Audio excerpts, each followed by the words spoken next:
आज के नौजवान सुन ले मेरी फुगा, आज के नौजवान सुन ले मेरी फुगा।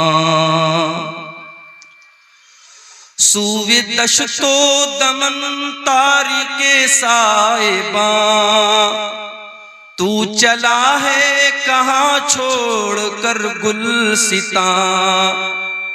क्यों तुझे रास आई है फसले खिजा, तू जिधर है रवा खार है बस वहाँ। आज के नौजवान सुन ले मेरी फुगा। मैंने माना अभी तू मुअम्मर नहीं, मौत का वक्त लेकिन मुकर्रर नहीं। दारे फानी है रस्ता कोई घर नहीं, तू मुसाफिर है साहिबा, तू मुसाफिर है दुनिया है एक साहिबा।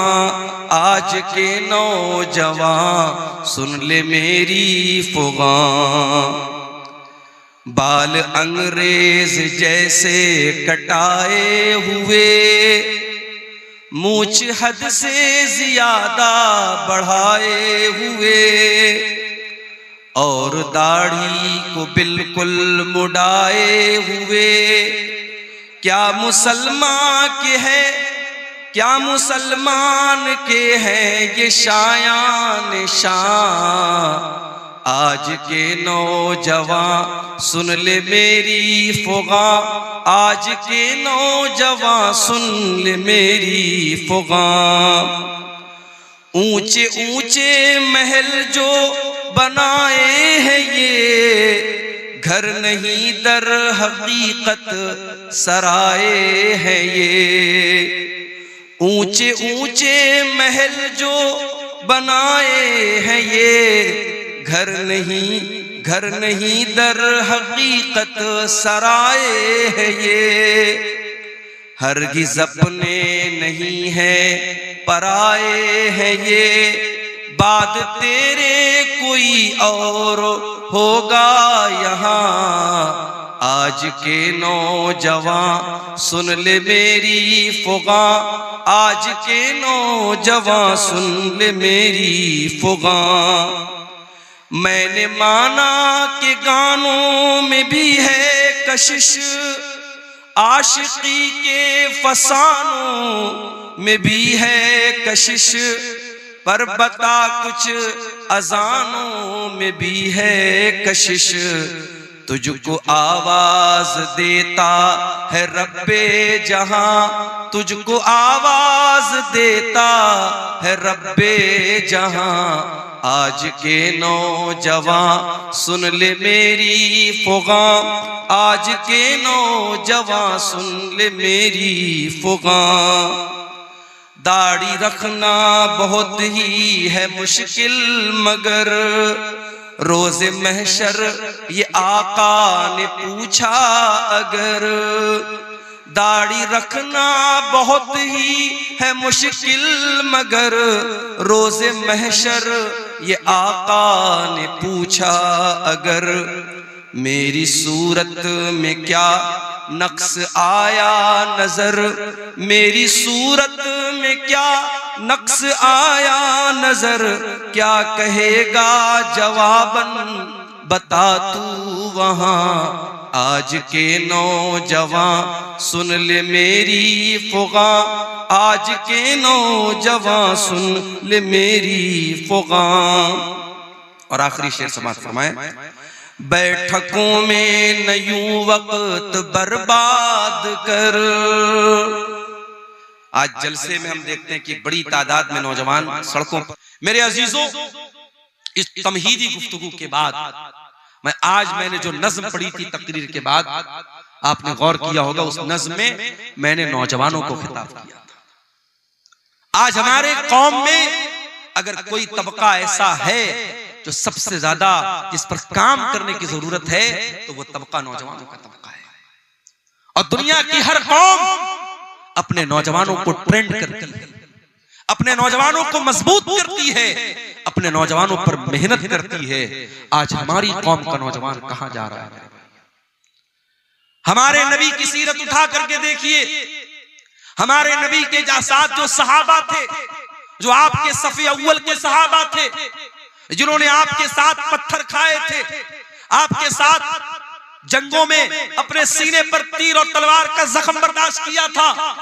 आप गौर कीजिए मेरे प्यारे साथियों, नबी के उन सहाबा में आपको मेजॉरिटी किसकी मिलेगी? उसमें बहुमत किसका मिलेगा? उसमें अक्सरियत नौजवानों की।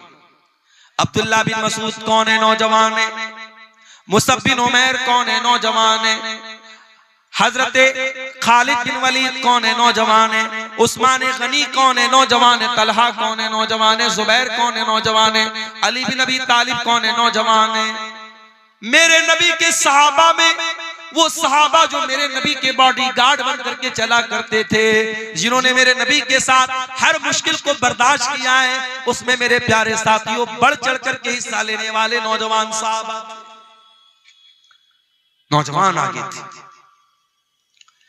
और यही वजह है कि कुरान करीम में अल्लाह ताला नौजवानों को हाईलाइट करके बयान करता है। परसों जुमा का दिन आने वाला है। हम और आप जुमा के दिन सूरह कहफ पढ़ते हैं। सूरह कहफ में अल्लाह ताला ने एक वाकया बयान किया,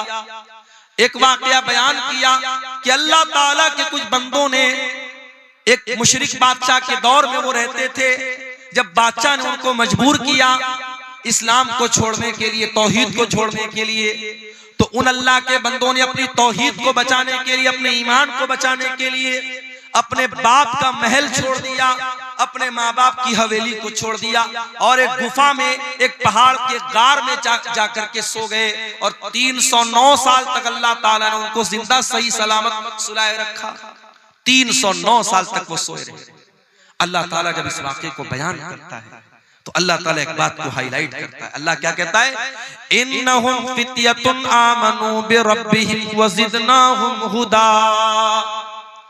अपने ईमान को बचाने के लिए अपने माँ बाप को छोड़ने वाले, अपने माँ बाप का ऐशो आराम छोड़ने वाले, अपनी हवेलियों को छोड़ करके पहाड़ की गुफा में जाने वाले ये नौजवान थे। अल्लाह ने खास तौर से हाईलाइट करके बयान किया कि ये नौजवान थे।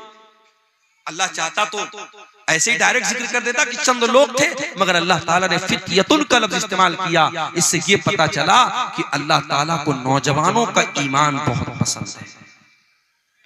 आज हमारे कितने नौजवान हैं, उनको जब नमाज के बारे में बोलो, गुनाहों को छोड़ने के बारे में बोलो, उनकी जबान से एक ही लफ्ज निकलता है, मौलाना साहब ये जवानी का दिन है, अभी तो मैं मौज मस्ती कर लेने दो, कल जब जवानी खत्म हो जाएगी तब हम इबादत भी कर लेंगे, रोजा भी रखेंगे, नमाज भी पढ़ेंगे, गुनाहों से भी बचेंगे।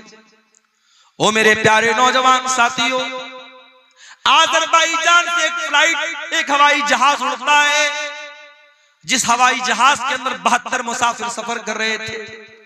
हवाई जहाज के अंदर आग लग जाती है और हवा के अंदर वो हवाई जहाज जल कर राख हो जाता है और 72 के 72 लोग हवा में जल करके मर जाते हैं। ये भी आज की न्यूज आपको बता रहा हूं।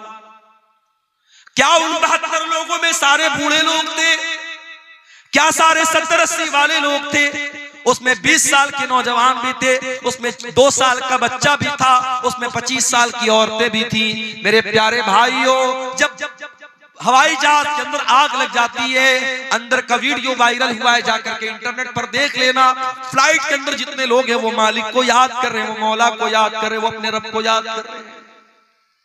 हम नहीं जानते कौन सा एक्सीडेंट हमारे साथ हो जाए, हम नहीं जानते कब मौत हमारे सर पर आकर के हमारी मोहलत खत्म कर दे। मेरे प्यारे साथी, क्या आप इस बात की गारंटी लेके बैठे हैं कि आप बुढ़ापे तक जिंदा रहे? क्यों अपनी जवानी को गलत कामों में गुजारते हैं? मेरे प्यारे साथियों, हमें और आपको डरना चाहिए।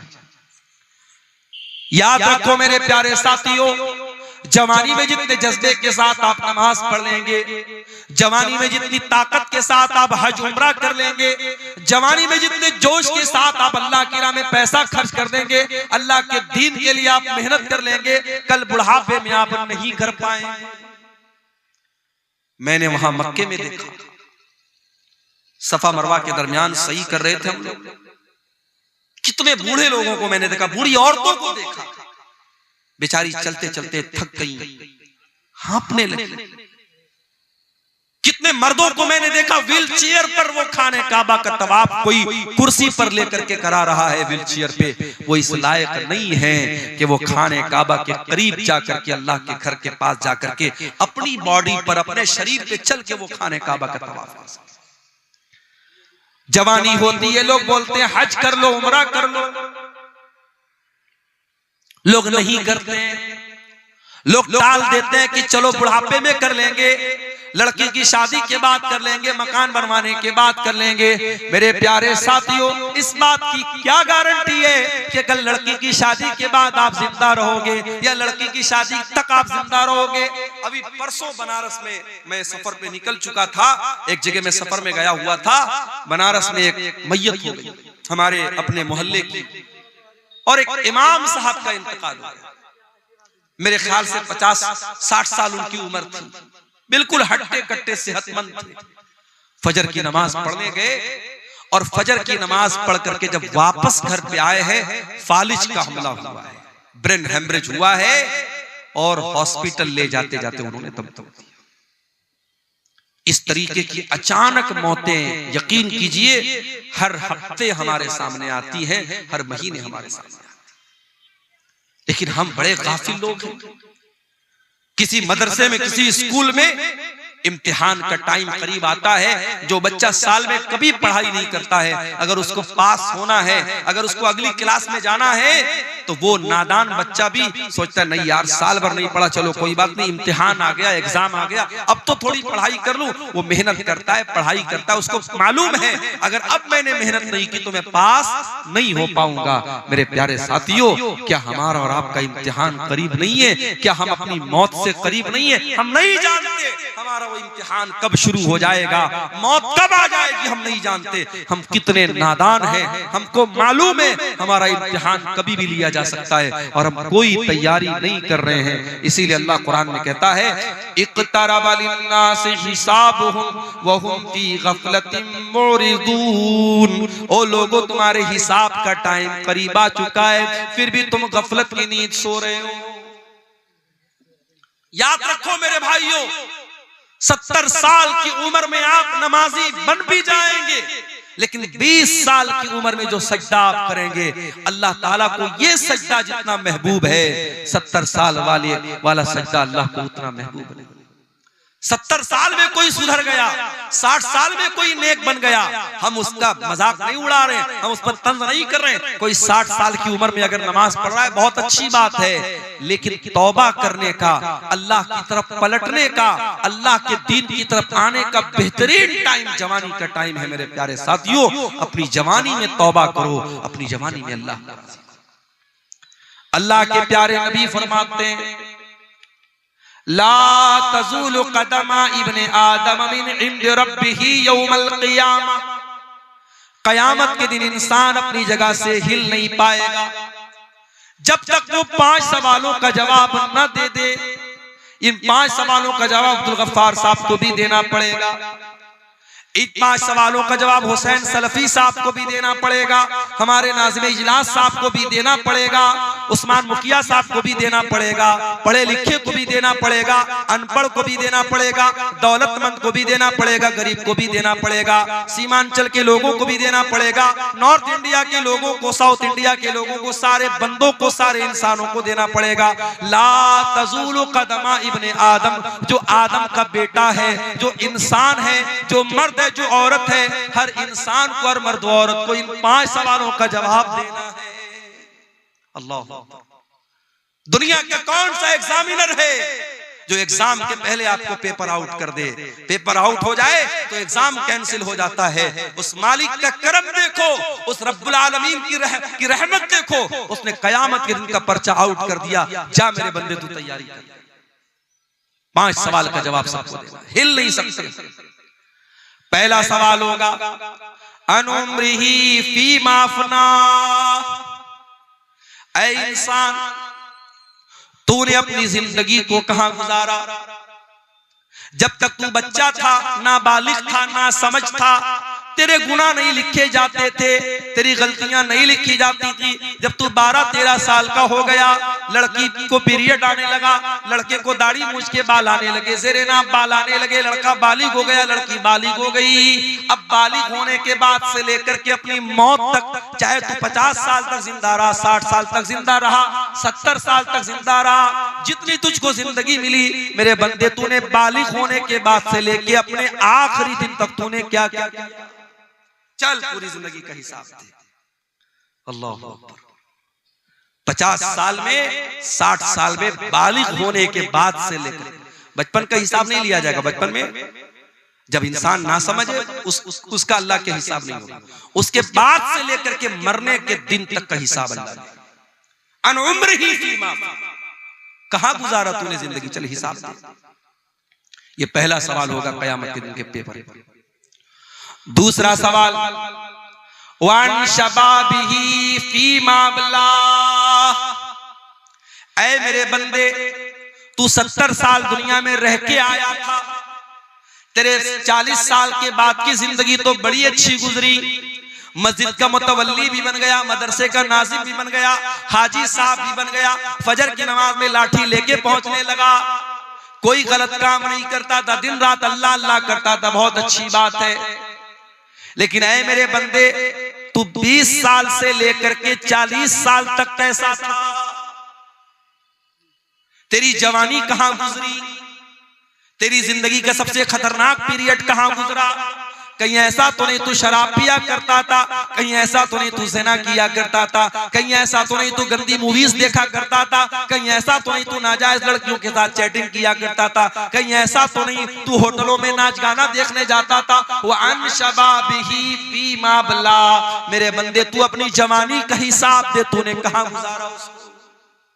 गौर कीजिए मेरे भाई, सारी जिंदगी का हिसाब अलग होगा और जवानी का हिसाब अलग।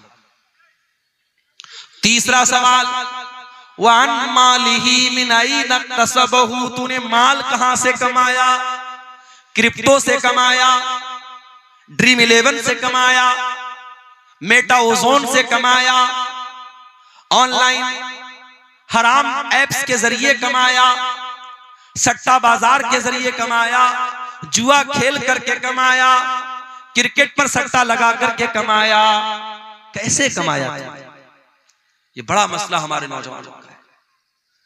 बेरोजगारी बढ़ रही है तो हमारा नौजवान ऑनलाइन जितने जुआ वाले और सट्टा वाले ऐप्स हैं, हमारा नौजवान बड़ी आसानी से उनके चंगुल में फंस जाता है। बेरोजगारी है, कोई काम नहीं है, नौजवान सोचते चलो यार अच्छा है, बैठे बिठाए पैसा आ जाए। मेहनत नहीं करना चाहता, कारोबार नहीं करना चाहता। मेरे भाइयों, आज मुसलमान अगर बिजनेस में पीछे हैं तो अपनी करतूत से पीछे। वल्लाह हमने गुजरात में देखा, मैं गुजरात में अहमदाबाद में गया, नडियाड में गया, सूरत में गया, मुसलमान अपने बच्चों को नौकरी नहीं करवाते। व्यापारी का बेटा व्यापारी, मारवाड़ी का बेटा मारवाड़ी, मुसलमान वहां अपने बच्चे को व्यापारी बनाता है। चाहे वो छोटी सी दुकान खोल के बैठा है, मगर कारोबार कर रहा है, उसका माइंड कारोबारी है। आज इस मुल्क में हमें और आपको अगर अपने वजूद को बचाना है, हमें बिजनेस और कारोबार में भी आगे बढ़ना है।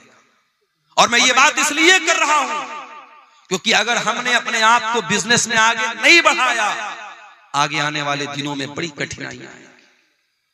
इन मदरसों, इन मस्जिदों और हमारे दीन की बुनियादों पर जो दिन रात हमले हो रहे हैं, इन हमलों से अपना डिफेंस करने के लिए भी हमें पैसे की जरूरत पड़ेगी। आज हम जानते हैं सुप्रीम कोर्ट और हाई कोर्ट में वकीलों की फीस कितनी महंगी होती है। अभी हमारे उत्तर प्रदेश में मदरसों का केस चल रहा था, हाई कोर्ट का फैसला आ गया कि सारे मदरसे जो है गलत है, बंद कर दिया जाए, और 10,000 से ज्यादा जो टीचर थे उनकी नौकरी खतरे में पड़ गई। तो वहां मदरसों की जो एसोसिएशन है उसने इस मामले को सुप्रीम कोर्ट में उठाया, और सुप्रीम कोर्ट में बड़ी महंगी वहां के वकीलों की एक सुनवाई की जो फीस होती थी 50-50 लाख रुपए होती थी, वो फीस उन्होंने पेमेंट किया और उसके बाद केस को लड़ा और जज साहब के सामने पूरे मामले को रखा, और अल्हम्दुलिल्लाह सुप्रीम कोर्ट का जजमेंट आ गया कि नहीं, इतने सैकड़ों सालों से ये मदरसे चल रहे हैं, इन मदरसों को बंद नहीं किया जा सकता। सुप्रीम कोर्ट ने जजमेंट दे दिया, फैसला दे दिया। मेरे प्यारे साथियों, आज अगर कोई बेकसूर है और और उसके खिलाफ कोई केस हो गया है, केस को लड़ने के लिए भी पैसे की जरूरत है, मस्जिदों को बनाने के लिए पैसे की जरूरत है, कब्रिस्तान और वक्फ की जमीन को बचाने के लिए आपको फंड की जरूरत पड़ेगी। और फंड कहां से आएगा? जब आप बिजनेस में आगे नहीं बढ़ेंगे, जब कारोबार में आगे नहीं बढ़ेंगे। इसलिए हराम तरीके मत अपनाओ। कयामत के दिन तीसरा सवाल किया जाएगा, तुमने माल कहां से कमाया। चौथा सवाल, वफीमान फकहू, तुमने माल कहां पर खर्च किया था। हैप्पी न्यू ईयर मनाने के लिए किसी होटल का टिकट तो नहीं खरीदा था, नए साल के जश्न के मौके पर शराब में तो नहीं लुटाया था, सर्दी के मौसम में किसी पिकनिक स्पॉट पे जाके दोस्तों के साथ रंगरलियां मनाने तो नहीं चला गया था। आजकल लोग कश्मीर बहुत जा रहे हैं, हमारे इंस्टाग्राम पर मैंने देखा बड़ी रील्स आ रही हैं, लोग कश्मीर में जा रहे हैं, मियां बीवी जा रहे हैं और वहां जाके जो है बर्फ के ऊपर दिल बना रहे हैं कि साहब हम अपनी बीवी से बड़ी मोहब्बत करते हैं। अरे बीवी से मोहब्बत करते हो तो वहां कश्मीर में जाके बर्फ बनाने से थोड़ी साबित होगा। बीवी का हक अदा करो, बीवी का ख्याल रखो। कश्मीर जाने के लिए लोगों के पास ठंडा नहीं है और अपने घर में लेटे हैं और अस्सलातु खैरुम मिनन नौम की आवाज आ रही है, तो ये सर्दी में रजाई के अंदर दुबक करके लेटा हुआ है और फजर में नहीं जाता है। पूछो क्यों नहीं जाता है? कहते मौलवी साहब बड़ा ठंडा है, बहुत ठंडा है, बहुत सर्दी है। अपने बिस्तर को छोड़ करके तू 10 कदम दूर मस्जिद में नहीं जा सकता, तेरे लिए बहुत ठंडा है। और इसी दिसंबर के कड़कड़ाते हुए सर्दी और ठंडे में कश्मीर चला जाता है दोस्तों के साथ और मनाली और कुल्लू चला जाता है अपनी फैमिली के साथ। मेरे प्यारे साथियों, इससे पता ये चलता है कि तेरे दिल में अल्लाह की मोहब्बत कितनी है, तेरे दिल में ईमान की मोहब्बत कितनी है। चौथा सवाल ये होगा, पैसा कहां खर्च किया। ये मत सोचो पैसा हमारे बाप का है, पैसा हमने कमाया है, हमारी मर्जी हम जहां चाहे खर्च करें। नहीं, पैसा कहां से आया इसका भी हिसाब देना पड़ेगा, पैसा कहां खर्च किया इसका भी हिसाब देना पड़ेगा। ये जो हराम जगहों पर पैसा लुटाते हो, हिसाब देना पड़ेगा। शायर आ रहा है, शायरी पढ़ रहा है, अभी एक वीडियो मैंने देखा, शायर उल्टी सीधी शायरी पढ़ रहा है, लोग नोटों की बारिश कर रहे हैं। कई जगहों पर अहले हदीसों के जलसों में, प्रोग्रामों में शुअरा जो पढ़ रहे हैं, शायरी पढ़, उन पर नोट बरसाए जा रहे हैं। माफ कीजिएगा, ये मुनासिब तरीका नहीं है। ठीक है, आप शायर को हौसला अफजाई के तौर पे कोई रकम देते, उस पर एतराज नहीं है, मगर नोटों की बारिश करना, नोट बरसाना, एक एक नोट इस तरीके से उसके ऊपर लुटाना, ये गलत तरीका है, ये हराम तरीका है। यूं उत्तर प्रदेश के अंदर एक शादी में मुसलमान लड़के ने अपनी बारात के मौके पर, अपनी शादी के मौके पर 20 लाख रुपया हवा में लहरा दिया। 20 लाख रुपया नोटों की गड्डी को हवा में लहरा दिया कि साहब मैं बहुत खुश हूं आज मेरी शादी। मेरठ के अंदर, उत्तर प्रदेश में मेरठ एक जगह है, मेरठ में एक मुसलमान की शादी हुई और लड़के को ससुराल से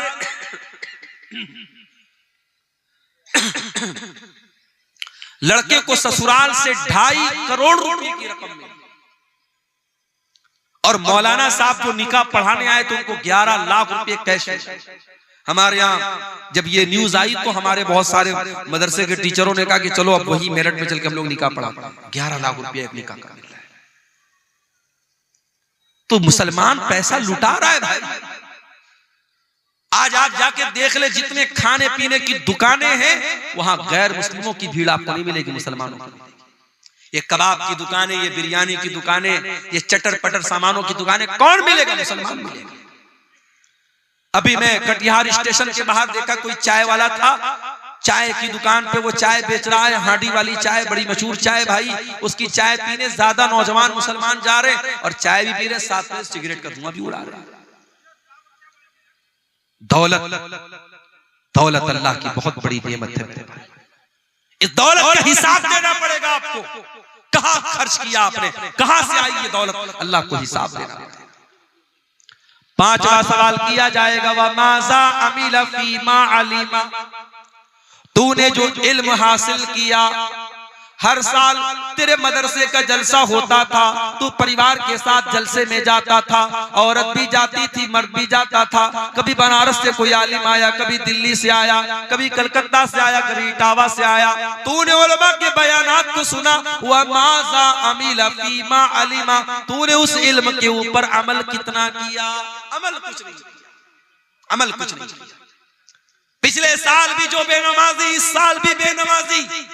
पिछले साल भी जो सूद खाता था, इस साल भी सूद खा रहा है। पिछले साल जो जुआ खेलता था, इस साल भी जुआ खेल रहा है। पिछले साल जो ज़िना में मुलव्विस था, इस साल भी ज़िना में मुलव्विस है। मेरे प्यारे साथियों, अगर इतनी तकरीरों और जलसों के बावजूद अगर हम अमल नहीं करते हैं, माफ कीजिए, ये एनर्जी, ये पैसा, ये सरमाया, ये कैपिटल जो लग रहा है इन जलसों पर, इन तकरीरों में, सब बर्बाद न हो जाए, कहीं क़यामत के दिन हमारे लिए मुसीबत न बन जाए। क्योंकि अल्लाह पूछेगा, व माज़ा अमिला फीमा अलिमा, तूने जो इल्म हासिल किया उस इल्म के ऊपर तूने अमल किया। मई जून का महीना आता है, हमसे गर्मी बर्दाश्त नहीं होती। जिसके घर में अल्लाह ताला ने ताकत दी वो एसी लगवाता है, जिसके घर में इस्तिताअत एसी की नहीं वो कूलर लगवाता है, जिसके घर में कूलर नहीं कम से कम पंखा चल रहा है। हमसे गर्मी बर्दाश्त नहीं होती, हम ट्रेन का सफर करते हैं, हम कोशिश करते हैं एसी में सफर करें, गर्मी के मौसम में हम स्लीपर में सफर नहीं कर सकते। मेरे प्यारे साथियों, कभी आपने सोचा और गौर किया कि कब्र की उस 2 गज जमीन के अंदर जब आप जाएंगे, वहां कौन आपको एसी देगा, वहां कौन आपको कूलर देगा, वहां कौन आपको पंखा देगा? अल्लाह के नबी फरमाते हैं, अगर मरने वाले का अमल ठीक नहीं है, उसका अकीदा ठीक नहीं है, उसकी कब्र को उसके ऊपर तंग कर दिया जाएगा, उसकी कब्र को टाइट कर दिया जाएगा, इतना टाइट कर दिया जाएगा उसके बदन की पसलियां एक दूसरे के साथ मिल जाएंगी, और बहुत ही खतरनाक किस्म का फरिश्ता आएगा, और ऐसी शक्ल में आएगा, बड़ी हैबतनाक शक्ल में आएगा, और हथौड़े से उसके सर पे मारेगा, और वो चिल्लाएगा। वो मरने वाला जो कब्र में है वो चिल्लाएगा, और उसके चिल्लाने की आवाज को इंसान और जिन्नात के अलावा सारी मखलूकात सुनेंगी, सारे जानवर सुनेंगे। वहां उस कब्र के अजाब से बचने की मेरे भाइयों हमने क्या किया? कयामत के दिन जब सूरज 1 मील की दूरी पर होगा, गर्मी से लोग बेहाल होंगे, पसीने में डूबे हुए होंगे।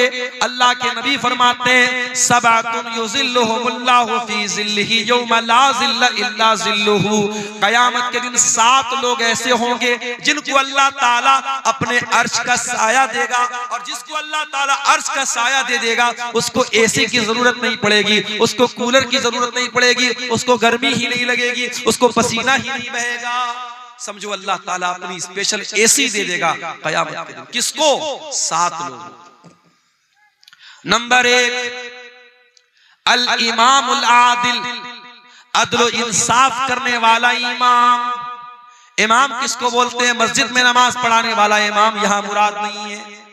इमाम से मुराद वो इंसान है जिसके हाथों में लोगों की बागडोर हो, जो अपने इलाके का सरपंच हो, अपने इलाके का सरदार हो, अपने शहर का जिम्मेदार हो, अपने रियाया का बादशाह हो, अपने इलाके का वजीर हो, जिसके हाथ में हुकूमत हो, प्रशासन हो, एडमिनिस्ट्रेशन हो, उसको अल्लाह के नबी ने इमाम कहा है।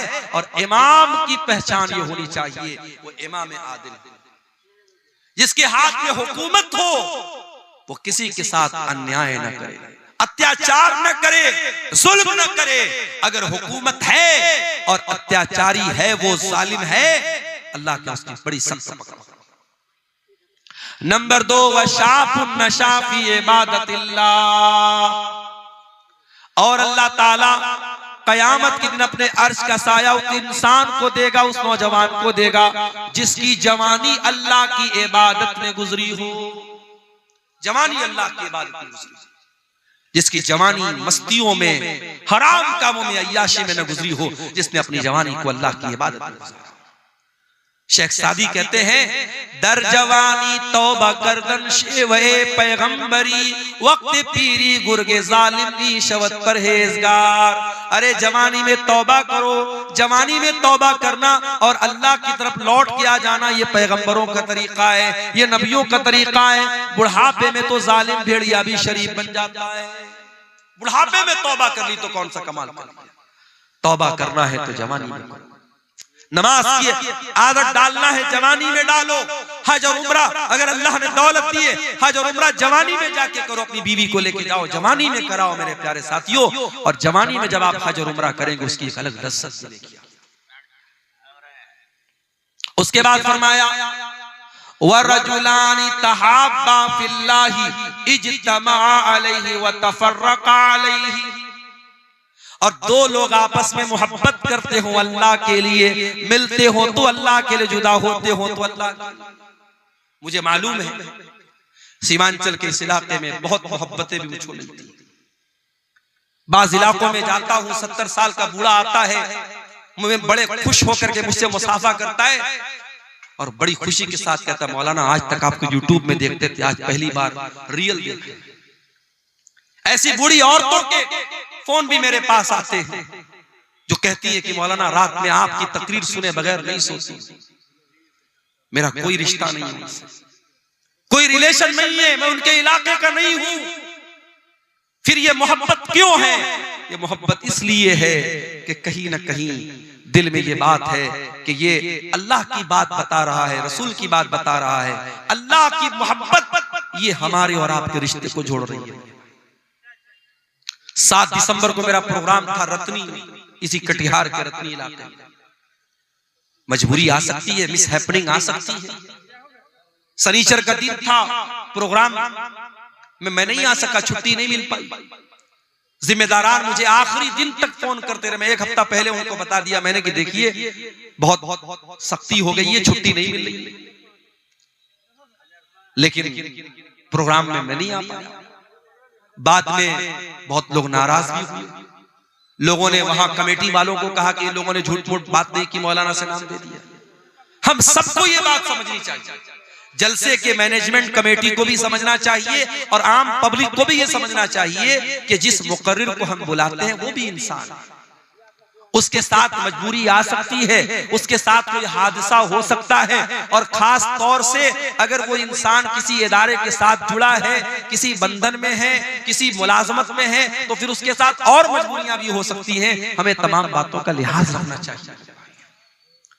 मोहब्बत कभी कभी बहुत भारी पड़ जाती है। अब कहीं मैं नहीं पहुंच पाया, जलसे वाले जानते मेरी मजबूरी है, लेकिन आम पब्लिक नहीं जानती। आम पब्लिक जलसे वालों को दोषी करार देती है और वो लोग नहीं समझते कि भी किसी मजबूरी की वजह से मौलाना नहीं आ पाए। तो अल्लाह के नबी फरमाते कि 2 लोग जो मोहब्बत करते हो अल्लाह के लिए, पैसे के लिए मोहब्बत बहुत होती होगी, जमीन जायदाद के लिए मोहब्बत बहुत होती होगी। नेताजी आते हैं आपके पास, बड़ी मोहब्बत की बात कर रहे हैं, नेताजी वोट लेने के लिए आते हैं, साल भर वोट मिल जाता है, फिर 5 साल गायब हो जाते हैं। मगर वो मोहब्बत कि रात में आप जब दुआ के लिए हाथ उठाते हैं तो आप दुआ करते हैं, वो मोहब्बत अल्लाह की। वो मोहब्बत के इंसान मर गया, इसी इलाके के जो बुजुर्ग उलमा दुनिया से चले गए, आज भी हम उनको याद करते तो उनके लिए दुआ करते हैं। ये मोहब्बत अल्लाह के लिए होती है। वरजुलानी तहाब्बा फिल्लाहि, कयामत के दिन अल्लाह ताला अपने अर्श का साया उन 2 लोगों को देगा जो आपस में मोहब्बत करते हो अल्लाह के लिए, मिलते हो तो अल्लाह के लिए, जुदा होते हो तो अल्लाह के लिए। वरजुलुन क़ल्बुहु मुअल्लक़ुन फिल मसाजिद, और वो इंसान भी कयामत के दिन अल्लाह के अर्श का साया पाएगा जिसका दिल मस्जिद में अटका हो। हमारा दिल तो मोबाइल में अटका रहता है, 1 मिनट के लिए मोबाइल डिस्चार्ज हो जाए हम बेचैन हो जाते हैं। कभी वो बेचैनी नमाज के लिए क्यों नहीं पैदा होती? आप मार्केटिंग करने गए मंगल बाजार, असर का टाइम आया, आप 2 मिनट 5 मिनट निकाल करके बाजू की मस्जिद में नमाज नहीं पढ़ सकते थे क्या? शाम को आप कहीं दोस्तों के साथ घूमने गए, इशा की जमात का टाइम निकल गया, घर वापस आए, आप घर वापस आकर के इशा की नमाज नहीं पढ़ सकते थे क्या? अगर नमाज की फिक्र होगी, नमाज की टेंशन होगी, नमाज की चिंता होगी, आप कहीं भी चले जाएं आपको नमाज की फिक्र लगी रहेगी। वरजुलन क़ल्बुहु मुअल्लक़ुन बिल मसाजिद, जिसका दिल मस्जिद में अटका हो।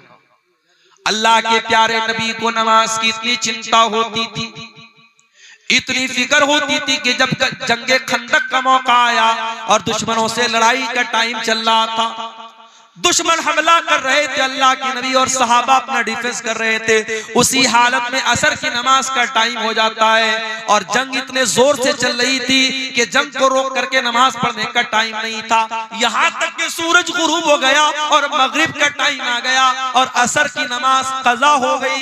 अल्लाह के प्यारे नबी किसी पर बद्दुआ नहीं करते थे, किसी के बारे में बुरा भला नहीं बोलते थे, लेकिन जब उन लोगों की वजह से आपकी असर की नमाज कज़ा हो गई, आपने बड़े गुस्से में बद्दुआ दी और आपने फरमाया मला अल्लाहु बुयूतहुम व क़ुबूरहुम नारा, अल्लाह उनके घरों को जहन्नम की आग से भर दे, अल्लाह उनकी कब्रों को आग से भर दे। शगलूना अनिस सलातिल वुस्ता, उनकी वजह से हमारी फजर की नमाज चली गई, माफ कीजिएगा असर की नमाज, उनकी वजह से हमारी असर की नमाज चली। नबी की एक नमाज छूटी है, छूटी भी नहीं कज़ा हुई है, नबी को इतनी तकलीफ पहुंची कि नबी ने बद्दुआ की है। मेरे प्यारे साथियों, कभी गौर करना, रात भर जलसा सुनने के बाद अगर जानबूझ करके हम फजर की नमाज नहीं पढ़ते और इसको मामूल बना के रखा है हमने, हम अल्लाह को क्या जवाब देंगे? अल्लाह के नबी फरमाते हैं कयामत के दिन अल्लाह तबारक व तआला अपने अर्श का साया उस इंसान को देगा जिसका दिल मस्जिद में अटका हुआ। और कभी कभी मस्जिद में जाया करो तो ये मत सोचा करो मस्जिद में झाड़ू लगाना ये मस्जिद के मुअज्जिन का काम, उसको हकीर मत समझो। अरे मौका मिले तो मस्जिद की लैट्रीन को खुद साफ कर दो, मस्जिद के फर्श को खुद साफ कर दो। क्या पता जब अल्लाह ताला का नेकियों की कमी पड़ जाए तो यही एक नेकी हमारे काम आ जाए और अल्लाह कह दे कि मेरा ये बंदा मस्जिद में नमाजियों के लिए गंदगी साफ कर देता था, ये मस्जिद में झाड़ू लगा देता था, ये नमाजियों के लिए मस्जिद को साफ कर देता था। मेरे प्यारे साथियों, मस्जिद से अपने ताल्लुक को मजबूत करो, मस्जिद से अपने रिश्ते को मजबूत करो। अल्लाह के नबी फरमाते हैं वो इंसान जिसका दिल मस्जिद में अटका हो उसको क़यामत में अल्लाह अपने अर्श का साया देगा। नंबर 6,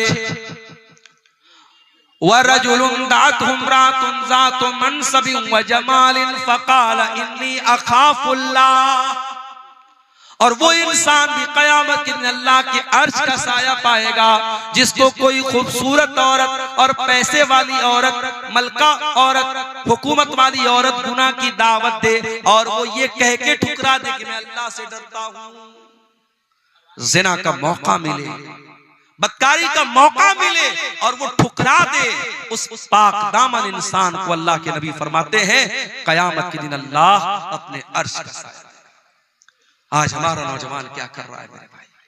जिना के मौके तलाश कर रहा है। किसी लड़की का नंबर मिल जाए, बार बार उस लड़की को फोन करके तंग करना, किसी का कोई फेसबुक आईडी मिल जाए। कितनी मुसलमान लड़कियां जो फेसबुक चलाती शिकायत करती हैं, अच्छे खासे जो बड़े दीनदार किस्म के लोग हैं जो दिन रात फेसबुक पर दीन की बातें करते हैं, वो भी प्राइवेट चैटिंग करने की कोशिश करते हैं। मोहतरमा आप क्या कर रही हैं, क्या खा रही हैं? मेरे भाइयों, जिना के मौके तलाश मत करो। अगर अल्लाह ने आपको जिना से बचाया है, बदकारी से बचाया, अल्लाह का शुक्र अदा करो, मौका मत तलाश करो। अगर आज तक अल्लाह ताला ने आपके दामन को इस गंदगी से बचा के रखा है, अपने भाइयों से भी कहता हूं, अपनी बहनों से भी कहता हूं, आइंदा जिंदगी में भी अपने दामन को बचा के रखो। इसलिए कि अगर गुनाह का मौका मिल रहा है तो ये शैतान की बहुत बड़ी चाल है और अल्लाह की तरफ से बहुत बड़ी आजमाइश है। और इस अगर गुनाह का मौका मिलेगा और फिर अपने आप को गुनाह से बचाना फिर आसान काम नहीं होगा। अल्लाह के नबी फरमाते हैं वो इंसान जिसको कोई खूबसूरत औरत और पैसे वाली औरत गुनाह की दावत दे और वो ये कह के ठुकरा दे कि मैं अल्लाह से डरता हूं, उस इंसान को अल्लाह ताला कयामत के दिन अपने अर्श का साया देगा। उसके बाद फरमाया वरजुलुन तसद्दक़ बिसदक़तिन फ़अख़फ़ाहा हत्ता ला तअलम शिमालुहु मा तुनफ़िक़ु यमीनुहु। अल्लाह के अर्श का साया उस इंसान को भी मिलेगा जो दाएं हाथ से सदका करे और इतना चुपके से सदका करे कि बाएं हाथ को भी पता न चले। जाड़े का मौसम है, एक इंसान कार से जा रहा है, फुटपाथ पर एक गरीब आदमी को देखा, बेचारा सर्दी में ठिठुर रहा है। वो अपने कार से उतरता है और अपनी जैकेट उसको पहना देता है, उसको कंबल उड़ा देता है। उस गरीब को मालूम भी नहीं मुझको कंबल उड़ाने वाला कौन है, उस अमीर को पता नहीं मैंने किसको कंबल उड़ाया है। कोई कैमरे से फोटो भी नहीं ले रहा है, कोई एडवर्टीजमेंट भी नहीं हो रहा है, कोई प्रचार प्रसार भी नहीं हो रहा है। सिर्फ इस बात की खुशी है कि ये काम मैं अल्लाह के लिए कर रहा हूं। अल्लाह के नबी फरमाते हैं अगर ऐसी कोई नेकी करके जाएगा तो अल्लाह ताला कयामत के दिन उसको अर्श का साया देगा। आजकल तो गरीब को राशन भी देते तो फोटो खींच के देते, कितनी गलत बात है। कोई बेचारा गरीब है, मजबूर है, उस औरत को राशन का पैकेट दे रहे हो तो उसका दुनिया के सामने तमाशा बना और उसका फोटो खींच रहे हो। नहीं होना चाहिए मेरे भाई। नेकी इसको नहीं बोलते हैं। नेकी तो ऐसी होती है, नेकी कर दरिया में डाल, नेकी करके भूल जाओ मैंने किसके साथ नेकी की थी। लेकिन अब वो जमाना खत्म हो गया। अब लोग नेकी करके दरिया में नहीं डालते, अब नेकी करके फेसबुक पर डालते हैं, अब नेकी करके इंस्टाग्राम पर डालते हैं, अब नेकी करके अखबार पे फोटो छपवाते हैं। अल्लाह कुरान के 29वें पारे में कहता है मेरे नेक बंदे गरीबों को खाना खिलाते हैं, यतीमों को खाना खिलाते हैं, कैदियों को खाना खिलाते हैं। वयुतिमून अत्ताम अला हुब्बिही मिस्कीनन व यतीमन व असीरा। मेरे नेक बंदे भूखों को खाना खिलाते हैं और क्या कहते हैं इन्नमा नुतइमुकुम लिवजहिल्लाह, हम तुम्हें अल्लाह को राजी करने के लिए खाना खिला रहे हैं। ला नुरीदु मिनकुम जज़ाअन वला शुकूरा, हमें तुमसे कोई बदला नहीं चाहिए, हमें तुमसे कोई शुक्रिया नहीं चाहिए, हम तो अल्लाह को राजी करने के लिए तुमको खिला रहे हैं। इन्ना नखाफु मिर रब्बिना यौमन अबूसन कमतरीरा, हमें तो कयामत के दिन का डर है, हमें तो अल्लाह के सामने हिसाब देने का डर है, इसलिए हम तुमको खाना खिला रहे हैं।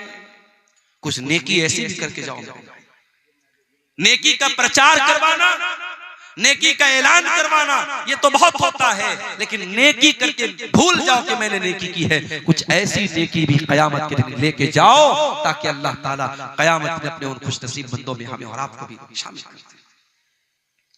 मदीना में गरीबों के घर में महीने की पहली तारीख को रात में अल्लाह का कोई बंदा आता था, महीने भर के राशन की बोरी उनके घर में लाके रख देता था। घर वाले सुबह दरवाजा खोलते थे, देखते थे महीने भर का राशन रखा हुआ है। मदीना के सैकड़ों घरों का परिवार चलता था, लेकिन लोगों को पता नहीं था कि कौन अल्लाह का बंदा है जो रातों में राशन लाके देता है। कुछ दिनों के बाद मदीना में एक इंतकाल हो गया, एक मैयत हो गई।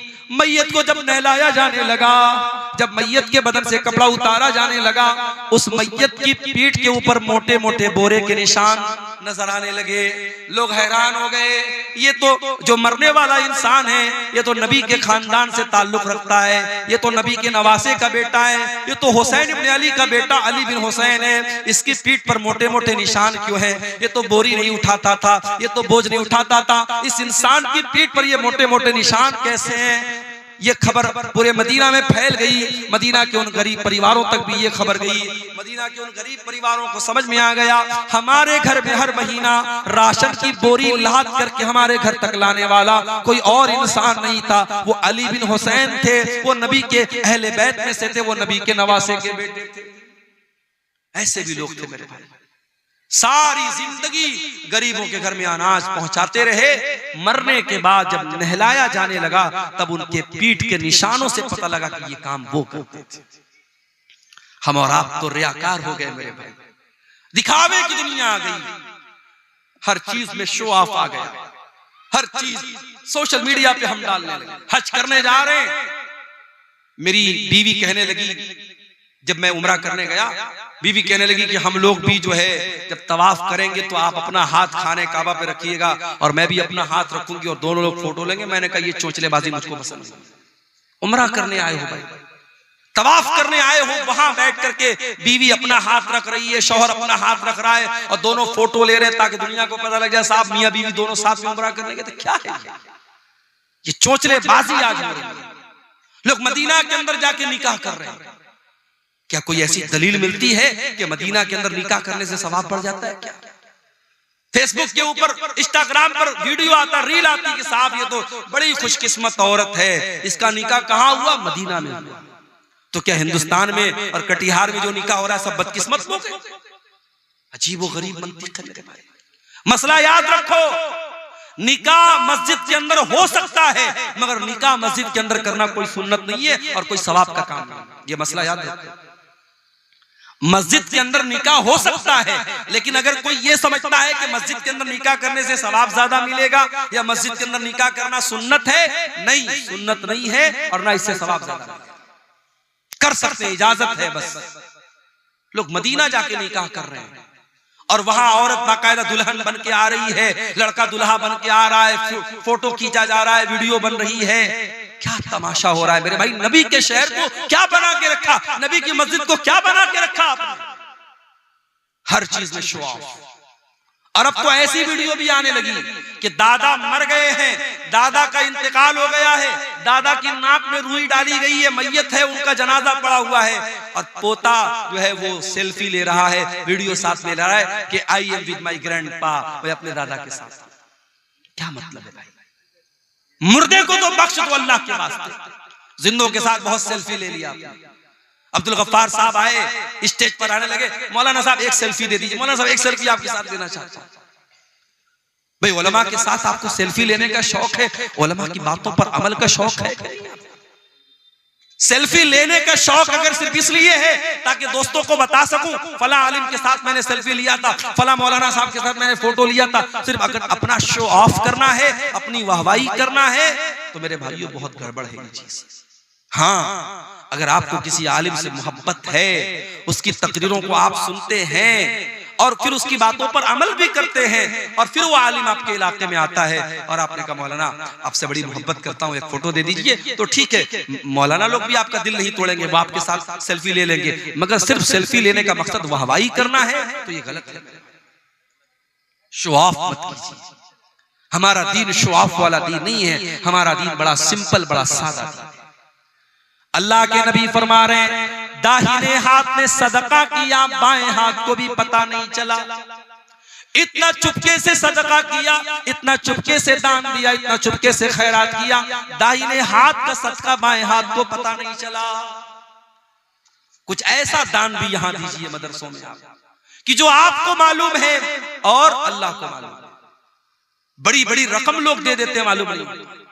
हमारे बनारस में एक मस्जिद बन रही थी, 1 करोड़ रुपया मस्जिद के बनने पर खर्च हुआ था और 10-10 लाख रुपया ऐसे लोगों ने चंदा दिया कि पता भी नहीं चला कि वो चंदा किसकी तरफ से आया।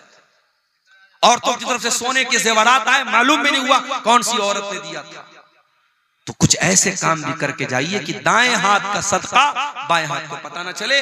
और आखिरी बात जो इस हदीस में बयान की गई, अल्लाह के नबी फरमाते हैं, वह रजुलुन ज़करल्लाह खालियन फफाज़त ऐना, क़यामत के दिन अल्लाह के अर्श का साया उस इंसान को भी मिलेगा जो तन्हाई में अल्लाह को याद करे और उसकी आंखों से आंसू बह पड़े।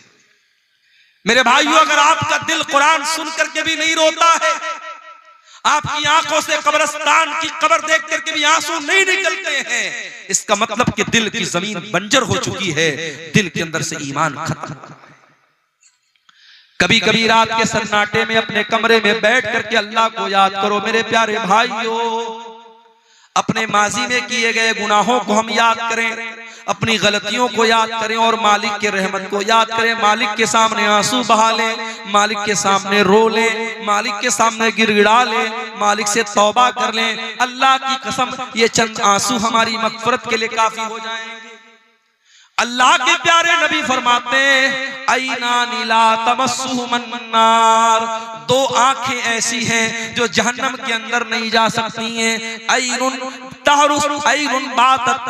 फी सबीलिल्लाह, एक वो आंख है जो अल्लाह की राह में चौकीदारी कर रही है, जो अल्लाह की राह में बॉर्डर पर दुश्मनों से अपने देश की हिफाजत कर रही है, अपनी सरहद की हिफाजत कर रही है। वह ऐनुन बकत मिन खशियतिल्लाह, और वो एक आंख जो अल्लाह के खौफ से, जिस आंख से आंसू बहता है, वो आंख भी जहन्नम की आग में नहीं जाएगी। इन आंखों से अगर अल्लाह के खौफ से चंद आंसू बह पड़े मेरे भाइयों, तो ये आंसू हमारी जहन्नम की आग को बुझाने के लिए इंशाअल्लाह काफी हो जाएंगे। और ये भी याद रखो, सर्दी जब बहुत ज्यादा होती है ना, तो हम घरों से नहीं निकलते। अभी तो सर्दी नॉर्मल है, लेकिन जनवरी में हो सकता है सर्दी ज्यादा पड़ेगी। जब सर्दी ज्यादा पड़ती है तो कोहरा बहुत ज्यादा हो जाता है, लोग अपने घर से नहीं निकलते। आपको मालूम है सर्दी का ज्यादा होना भी जहन्नम के अजाब की एक निशानी है। अल्लाह के नबी फरमाते हैं जहन्नम साल में 2 मरतबा सांस लेती है। जो गर्मी पड़ती है, सख्त गर्मी, जो मई जून की गर्मी पड़ती है, वो जहन्नम के सांस लेने की वजह से पड़ती है, और जो कड़ाके की सर्दी पड़ती है वो जहन्नम के सांस लेने की वजह से पड़ती है। ये सही बुखारी और सही मुस्लिम की सही रिवायत है। तो मेरे अजीजों, मेरे नौजवान साथी, अपनी जिंदगी का मकसद अल्लाह को राजी करना बनाओ मेरे भाई। दुनिया वालों के चक्कर में मत पड़ो। दुनिया वालों को खुश करने के लिए कोई काम करोगे, आज लोग खुश होंगे, कल गाली देंगे। दुनिया वालों की मोहब्बत कब बदल जाएगी नहीं मालूम। अल्लाह की मोहब्बत अगर हासिल हो गई मेरे प्यारे साथियों, तो इंशाअल्लाह वो कभी नहीं मिटेगी। अल्लाह को राजी कर लो। अल्लाह के नबी फरमाते हैं जो लोगों को नाराज करके अल्लाह को राजी करेगा, अल्लाह उसके लिए काफी हो जाएगा, और जो अल्लाह को नाराज करके लोगों को खुश करेगा, अल्लाह उसे लोगों के हवाले कर देगा। फिर अल्लाह अपनी नजर करम उसकी तरफ नहीं करेगा। मेरे नौजवान साथियों, अपनी जवानी की अहमियत को समझो और जवानी में तौबा करो और जवानी को गुनाहों से दूर करो। ये जितने गलत काम आज हो रहे हैं हमारे नौजवानों के अंदर, इन्हें देखकर वाकई में अफसोस होता है, तकलीफ होती है कि आज इस उम्मत का नौजवान कहां जा रहा है। जब सुबह हम 4 बजे रोड पर निकलते हैं, गैर मुस्लिम नौजवान हाईवे पर कसरत कर रहे हैं। कोई पुलिस में जाने की तैयारी कर रहा है, कोई आर्मी में जाने की तैयारी कर रहा है। अपने दुनिया की नौकरी के लिए और दुनिया के मकसद के लिए एक गैर मुस्लिम नौजवान सुबह 4 बजे उठ करके सड़क पर, वो भी टी-शर्ट पहन करके, लोअर पहन करके वो कसरत कर रहा है। और हमारा मुसलमान नौजवान रात में सिगरेट पी करके और जुआ खेल करके और शराब पी करके पड़ा हुआ है बिस्तर के ऊपर और फजर की नमाज में गायब है। मेरे प्यारे साथियों, ये सूरत हाल बड़ी तकलीफ दे है, ये सूरत हाल बड़ी तकलीफ दे है। आज उम्मत के नौजवानों को आगे बढ़ने की जरूरत है। हमारी तारीख बड़े रोशन नौजवानों से भरी पड़ी है। हमने तारीख में उक़बा इब्ने नाफे को देखा है, जिसने बहरे अतलस में अपने घोड़ों को दाखिल किया था और कहा था अल्लाह की कसम, मोहम्मद के रब की कसम, अगर मुझे मालूम हो इस दरिया के उस पार भी कोई मखलूक रहती है तो मैं अल्लाह की राह में अपने घोड़ों को पानी में डाल दूंगा और जाकर के उस कौम से जंग करूंगा जब तक कि वो ला इलाहा इल्लल्लाह और मोहम्मद रसूलुल्लाह का कलमा नहीं पढ़ेगी। हमारी कौम तो बहादुरों की कौम रही है मेरे भाई, हमारी तारीख तो बहादुरों की तारीख रही है। ये बुज़दिली की चादर हटा दो, ये मायूसी की चादर हटा दो। की तारीख बड़ी रोशन रही है। इस मुल्क को आजाद कराने में मौलाना अबुल कलाम आजाद, मौलाना हसरत मोहानी और इसी तरीके से बहुत सारे उलमाए किराम ने अपनी कुर्बानियां दी हैं। आज इस मुल्क में जो हालात हम देख रहे हैं, हम मायूस ना हो। इंशाअल्लाह अगर हम मेहनत करेंगे, स्ट्रगल करेंगे, मुल्क के हालात की तस्वीर भी इंशाअल्लाह बदलेगी। ये 1-2 सवालात आए हैं, हम जवाब देकर के इंशाअल्लाह अपनी बात को खत्म करेंगे। एक सवाल आया है, क्या कोई नमाजी चीर कर दूसरे नमाजी को साइड हटाकर बैठते हैं तो उसकी इस्लाम में जायज की क्या सूरत है क्या? देखिए, ये बड़ा अहम मसला पूछा है जिसने भी पूछा है। मान लीजिए कि आप मस्जिद में गए और आगे की सफ में जगह नहीं है और पीछे आप अकेले हैं। अब अकेले सफ के पीछे अकेले नमाज पढ़ने से अल्लाह के नबी ने मना किया है, तो अब आप क्या करेंगे? तो कुछ लोग कहते हैं कि आगे की सब में से किसी को खींच लेंगे हम। तो ये जो खींचने वाली रिवायत है वो सही नहीं है, ज़ईफ है। तो खींचना तो सही नहीं। अब क्या करेंगे? वेट करेंगे। कितना वेट करेंगे? अगर ज्यादा वेट करेंगे तो नमाज चली जाएगी, रकात चली जाएगी।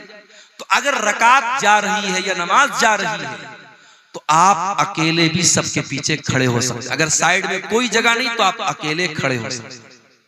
अब आप पूछेंगे मौलाना साहब जब मना किया गया हदीस में तो अकेले क्यों खड़े हो? तो इसलिए क्योंकि ये एक्सेप्शनल सूरत हाल है, ये मजबूरी की सूरत है और मजबूरी में सबके पीछे अकेले खड़े हो सकते। मिसाल के तौर पर अगर मर्दों की सफ लगी है और एक औरत को नमाज पढ़ना है तो औरत कभी भी मर्दों की सफ में नमाज नहीं पढ़ेगी, वो पीछे पढ़ेगी। तो अगर अकेली औरत और आगे मर्दों की सफ लगी है, या मान लो मियाँ बीवी भी घर में नमाज पढ़ रहे, शौहर नमाज पढ़ा रहा है, तो शौहर आगे खड़ा होगा, बीवी पीछे खड़ी होगी। तो जब औरत सबके पीछे अकेली खड़ी हो सकती है, क्योंकि वहां एक्सेप्शनल केस है, तो मर्दों में भी अगर मजबूरी है, नमाज जा रही है, अगर कोई आ रहा है, कोई वजू कर रहा है, तो वेट कर लो, आकर के उसके साथ शामिल हो जाओ। अगर नमाज जाने का डर है तो आप अकेले भी सबके पीछे खड़े हो सकते हैं। इस मसले में यही सही सूरत हाल है इंशाअल्लाह। ईद और रोजा सऊदी के तारीख के मुताबिक हिंदुस्तान में भी उसी दिन ईद मनाए और रोजा रखे, तो क्या ये सही है? देखिए, कुछ उलमा का जरूर ये फतवा है कि हमें सऊदी के हिसाब से रोजा रखना चाहिए और सऊदी के हिसाब से ईद मनानी चाहिए। कुछ उलमा का ये फतवा है, मगर उन उलमा का ये कहना है कि सारी दुनिया में एक ईद होनी चाहिए और एक रोजा होना चाहिए, जबकि ऐसा नहीं है। हम जानते हैं कि हमारे यहाँ जो चांद दिखता है वो सऊदी के चांद से एक दिन बाद दिखता है आमतौर से।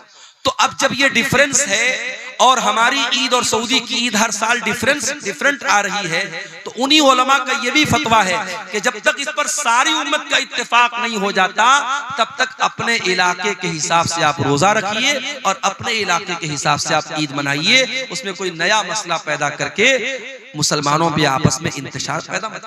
बेंगलोर वगैरह में बाकायदा मैंने देखा कि जो एक चांद वाले लोग हैं, जो सऊदी के हिसाब से रोजा रखते हैं, वो एक दिन पहले अपनी ईद मनाते हैं और एक दिन पहले रोजा रखते हैं, उनकी ईदगाह भी अलग है। तो ये तो बहुत बड़ा फितना है, एक इंतशार पैदा हो रहा है, एक फितना पैदा हो रहा है। इससे हमें और आपको परहेज करना चाहिए। उसके बाद एक सवाल है, क्या सवाल है ये? नमाज में रुकू मिलने से क्या रकात पूरी हो जाती है या नहीं? देखिए, नमाज में रुकू मिल जाने से रकात मिलती है या नहीं, इस मसले में उलमा का इख्तिलाफ है।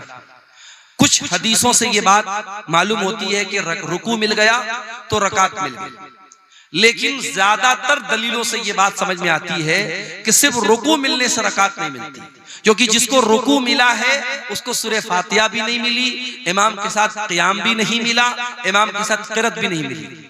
तो ज्यादा सही और मजबूत बात यही है कि रुकू मिलने से रकात आपकी काउंट नहीं होगी, आपको वो रकात दोहरानी पड़ेगी। इस मसले में इख्तिलाफ है, लेकिन ज्यादा मजबूत बात यही है। वल्लाहु आलम बिस्सवाब। पैदल हज पे जाना अभी के जमाने में क्या काबिल कबूल है? ये सब चौचलापन है बस। जब आज के जमाने में फ्लाइट है, सफर की सहूलत मौजूद है, तो अल्लाह ताला ने अपनी जान पर बिला वजह मशक्कत डालने से मना किया। ये तो वही वाली बात हो गई कि मस्जिद में एसी लगा है और पंखा लगा है और हम जानबूझ करके धूप में नमाज पढ़ेंगे। नहीं साहब, हम तो गर्मी बर्दाश्त करेंगे। रोजे की हालत में हम जानबूझ करके दिन भर गर्मी में धूप में रहेंगे ताकि हमको रोजा ज्यादा पता लगे। तो अपनी जान पर बिला वजह मशक्कत डालना, ये जब एक सहूलत है फ्लाइट का सफर। एक जमाने में लोग पानी के जहाज से हज करने जाते थे, 6-6 महीना लोग जाते थे और उसमें कितने लोग हाजी लोग रास्ते में मर जाते थे, इंतकाल हो जाता था। आज अल्लाह का फजल व करम है, कलकत्ता से, दिल्ली से, मुंबई से डायरेक्ट फ्लाइट जा रही है जद्दा। आप 4 घंटे में 3 घंटे में जद्दा पहुंच गए। तो जो काम 3 घंटे में हो सकता है बिला वजह आप 3 महीने में करेंगे, ये बिल्कुल सही चीज नहीं। अगर कोई मुसलमान लड़की किसी गैर मुसलमान से शादी होने के बाद वो लड़की तलाक लेना चाहती है तो उनका तलाक हो जाएगा? किसी मुसलमान लड़की का किसी गैर मुस्लिम लड़के के साथ शादी करना सही ही नहीं है, वो गलत है, हराम है, बातिल है, जिना है। इस्लाम में उस निकाह की कोई हैसियत नहीं है, इनवैलिड है वो निकाह। अब अगर वो लड़की तलाक लेना चाहती है तो अब जाहिर है गैर मुस्लिम से शादी किया है तो उसी के मजहब के हिसाब से किया होगा। तो अब इंडियन कानून के एतबार से, अदालत वगैरह से वो तलाक ले ले, लेकिन इस्लामी एतबार से उसको तलाक लेने की कोई जरूरत नहीं है। अगर उसे अपने गुनाह पर पछतावा है, अल्लाह से सच्ची तौबा करे और फिर किसी मुसलमान से सही तरीके से निकाह करे। उस निकाह को इस्लाम ने निकाह माना ही नहीं है, उस पर तलाक लेने की कोई जरूरत नहीं है।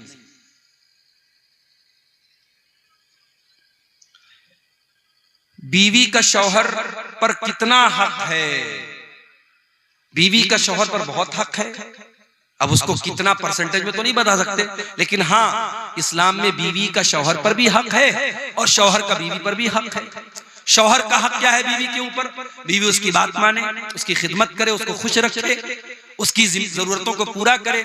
और शौहर के ऊपर क्या हक है बीवी का? शौहर बीवी की तमाम जरूरतों को पूरा करे, उसको अच्छा खिलाए, अच्छा पहनाए, उसके ऊपर जुल्म न करे, उसके जज्बात का ख्याल रखे। तो दोनों का एक दूसरे पर हक है। इस्लाम में वन वे ट्रैफिक नहीं है, इस्लाम में एक तरफा कोई भी हुक्म नहीं है।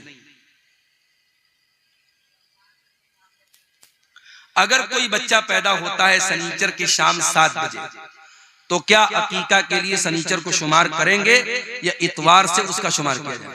देखिए, मगरिब के बाद दिन खत्म हो गया।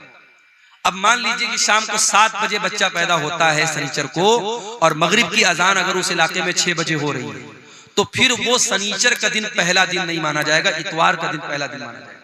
और इतवार, सोमवार, मंगल, बुध, जुमरात, जुमा, सनीचर को उसका अकीका करेंगे। वो बच्चा इतवार का पैदा माना जाएगा और सनीचर वाले दिन उसका अकीका करेंगे। कोई दुआ की दरखास्त जुमा की नमाज के बाद करे तो क्या हाथ उठा के दुआ कर सकते हैं? देखिए, अगर कोई दुआ की दरखास्त करे तो खतीब ऐलान कर दे माइक में कि भाई फलां बीमार है या फलां को कोई मसला है, आप लोग उसके लिए दुआ करें। लेकिन बाकायदा इमाम साहब हाथ उठा के दुआ करें, भाई फलां बहुत बीमार है, अल्लाह ताला उसको शिफा दे, और सारे लोग उस पर आमीन बोले, तो ये सूरत तो ठीक नहीं है। हाँ, इमाम अपील कर दे, अब मुक्तदी लोग अपने अपने हिसाब से जब दुआ करें तो उस इंसान के लिए भी अपनी दुआ में शामिल कर लें उसको, तो ये सूरत हाल जायज है। वल्लाहु आलम। ठीक है, सारे सवालात हो गए। अल्लाह ताला हम सबको, अगर कोई मुस्लिम समाज की लड़की गैर मुस्लिम लड़की के साथ भाग जाती है, उस लड़की का क्या मसला होगा? मसला यही होगा कि उसको रिस्क्यू करने की कोशिश करेंगे, उसको आजाद कराने की कोशिश करेंगे। अगर वो लड़की शर्मिंदा है, तौबा कर लेती है, फिर उस लड़की को एक्सेप्ट कर लिया जाए और उसकी किसी मुसलमान के साथ शादी कर दी जाए। कौन डॉक्टर शीश मोहम्मद साहब ने ये गांधी जी के फोटो वाली 500 की रकम जो है मदरसे का चंदा है ना, मदरसे के हक में दी। अल्लाह ताला इनके ताउन को कबूल फरमाए। अल्लाह ताला हम सबको अच्छे काम करने की तौफीक अता फरमाए, और हमारी कही जो बातें कही गई अल्लाह ताला कहने वाले को, सुनने वालों को, सबको अमल की तौफीक अता फरमाए। आमीन।